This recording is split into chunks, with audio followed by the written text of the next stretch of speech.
Just like the DREAM Act, if you go ahead and serve in the military, citizenship is guaranteed by service. Sorry, folks. That's not what LGBT is about.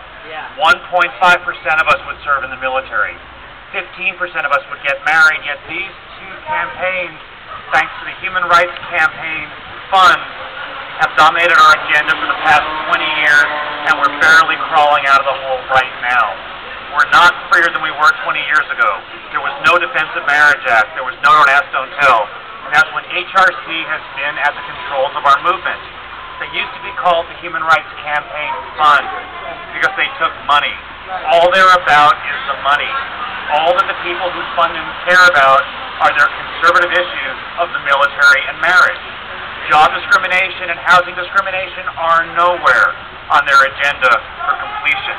If we couldn't get that with 60 Democratic senators, you know what, folks? It's going to be a long time coming for folks who don't have the benefits here on the coast, in New York and California and places, who are living in the flyover, who are getting evicted, denied housing, fired, and not hired. These are economic necessities, and the HRC is AWOL for us. What this is all about here is colonizing space.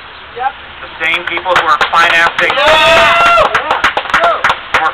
our failed movement are the ones who are buying up properties here. And they're not rich, they're just better off than we are, but they don't have any time for anyone who is worse off than them.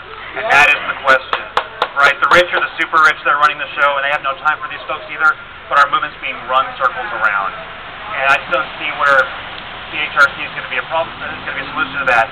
And the Democrat Party has matched them equally on keeping our agenda stalled, because once we win, they can't take money anymore. They have to go out and get real jobs.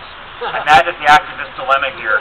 How do we get democratic organizations that represent our communities and have community rootedness in charting a path forward? The rest of the world's getting it. This country's going retrograde, folks. It's getting so much worse here. It's up to us and everyone here to sit and lie in the streets until we get them to give us democracy. It's going to be democracy that keeps us going here, folks, not the cash, not the campaign fund. Thanks a lot.